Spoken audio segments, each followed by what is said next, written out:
उसके बाद यहाँ पे लेटेस्ट डिबेट करके दिया हुआ है। कुछ दलित ग्रुप्स ने 2001 में डरबन में हुए यूनाइटेड नेशन के रेसिज्म के अगेंस्ट हुए कॉन्फ्रेंस में हिस्सा लेने का फैसला किया और डिमांड की कि कॉन्फ्रेंस की एजेंडा में जातिवाद को भी रखा जाए। इस फैसले पर ये 3 रिएक्शन सामने आई। पहला, अमनदीप कौर सरकारी अधिकारी थे। हमारे कॉन्स्टिट्यूशन में कास्ट डिस्क्रिमिनेशन यानी कि जातिगत भेदभाव को इलीगल करार दिया गया है। अगर कहीं कहीं जातिगत भेदभाव होता है तो ये हमारा इंटरनल मैटर है और इसे इंटरनेशनल फोरम पर उठाए जाने के लिए मैं खिलाफ हूं। नेक्स्ट है ओइनम, सोशियोलॉजिस्ट है, समाजशास्त्री। कास्ट और रेस एक जैसे सोशल डिवीजन नहीं है, इसलिए मैं इसके खिलाफ हूं। जाति का आधार सामाजिक है जबकि रेस का आधार बायोलॉजिकल होता है। रेसिज्म विरोधी कॉन्फ्रेंस में जाति के मुद्दे को उठाना दोनों को एक मानने जैसा होगा। और आखिर में है अशोक, एक दलित एक्टिविस्ट है। उसने कुछ अलग ही कहा, किसी मुद्दे को इंटरनल मैटर कहना ऑपरेशन और डिस्क्रिमिनेशन पर आर्गुमेंट को रोकना है। Race is not purely biological, यह जाति की तरह ही काफी हद तक सोशियोलॉजिकल और लीगल क्लासिफिकेशन है। इस कॉन्फ्रेंस में कास्ट डिस्क्रिमिनेशन का मसला जरूर उठाना चाहिए। इनमें से किस ओपिनियन को आप सबसे सही मानते हैं और क्यों, आप जरूर बताइए। यहाँ एक पिक्चर दिया गया है, उसमें लिखा है कि मैं पाकिस्तानी लड़कियों की एक टोली से मिली और मुझे लगा कि अपने ही देश के दूसरे हिस्सों की लड़कियों की कंपैरिजन में वो मुझसे ज्यादा समानता रखती है, यानी कि वो मेरी तरह लगती है। क्या इसे एंटी नेशनल कहा जाएगा? नेक्स्ट पॉइंट है डिफरेंसेस, सिमिलरिटीज और डिविजन्स। ऊपर दिए गए एग्जाम्पल में एथलेट सोशल डिवीजन और सोशल इनइक्वालिटीज का अपने तरीके से विरोध कर रहे थे, पर क्या ऐसा भेदभाव सिर्फ रेस या रंग के आधार पर ही होता है? पिछले 2 चैप्टर्स में हमने सोशल डिविजन्स के कुछ दूसरे फॉर्म्स को देखा।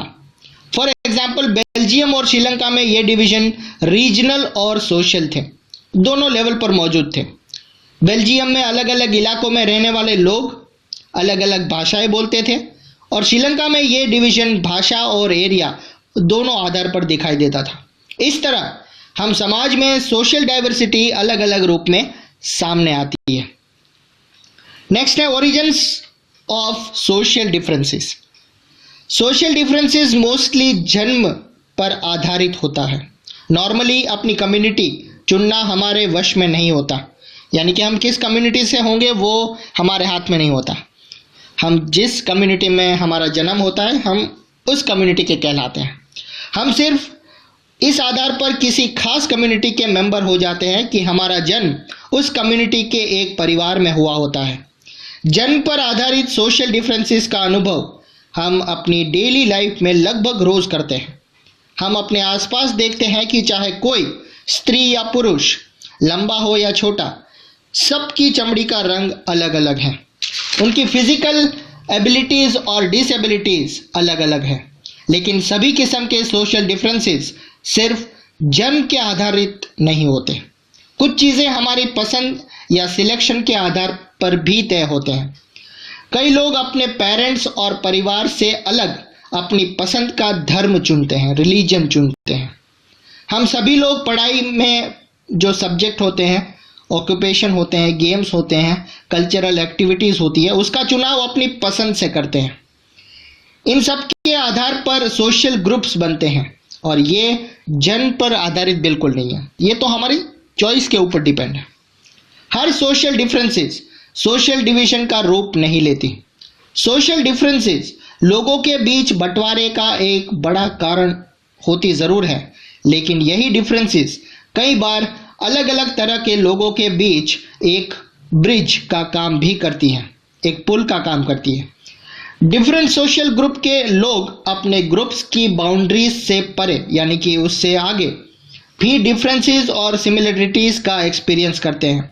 जो एग्जाम्पल पहले दिया गया है उसमें कार्लोस और स्मिथ तो एक हिसाब से सिमिलर थे, यानी कि वो अफ्रीकन अमेरिकन थे, जबकि नॉर्मन वो वाइट था। पर इन तीनों में एक जो सिमिलरिटीज थी वो कॉमन थी, वो थी रेशियल डिस्क्रिमिनेशन, के वो सारे रेशियल डिस्क्रिमिनेशन के खिलाफ थे। अक्सर ये देखा जाता है कि एक धर्म को मानने वाले लोग खुद को एक ही कम्युनिटी का मेंबर नहीं मानते, क्योंकि उनकी कास्ट या उनका पंथ अलग अलग होता है। यह भी पॉसिबल है कि अलग अलग धर्म के अनुयायी होकर भी एक जाति वाले लोग खुद को एक दूसरे के ज़्यादा करीब महसूस करते हैं। एक ही परिवार में अमीर और गरीब ज़्यादा क्लोज रिलेशन नहीं रख पाते, क्योंकि सभी अलग अलग तरीके से सोचने लगते हैं। इस तरह हम सभी की एक से ज़्यादा पहचान होती है कि हम किस कम्युनिटी से हैं, किस फैमिली से हैं, किस कास्ट से हैं। इस तरह से अगर देखा जाए तो इसी तरह लोग एक से ज़्यादा सोशल ग्रुप का हिस्सा हो सकते हैं। दरअसल हर संदर्भ में हमारी आइडेंटिटीज़ एक अलग रूप धारण कर लेती हैं। यहाँ पर एक कार्टून दिया गया है। इस कार्टून से हर व्यक्ति अलग अलग मतलब निकाल सकता है। आपको इस कार्टून का क्या मतलब समझ में आता है? आपकी क्लास के दूसरे स्टूडेंट भी उससे पूछिए और बताइए कि वो इस कार्टून का क्या मतलब निकालते हैं। अगर इस कार्टून को आप देखें तो एक ही व्यक्ति है जो अपने एक हाथ से कुल्हाड़ी लेकर वो अपने दूसरे हाथ को काट रहा है। दूसरा हाथ उसी का है, लेकिन वो ब्लैक दिखाई दे रहा है, यानी कि वो अंधेरे में है। मतलब समझ में आ रही है बात आपको कि हम यही कर रहे हैं कि हम सब इंडियंस एक ही है, लेकिन फिर भी हम अलग अलग कलर, कास्ट और रिलीजन के हिसाब से हम एक दूसरे से अलग पढ़ते जा रहे हैं, अलग होते जा रहे हैं, जो नहीं होना चाहिए।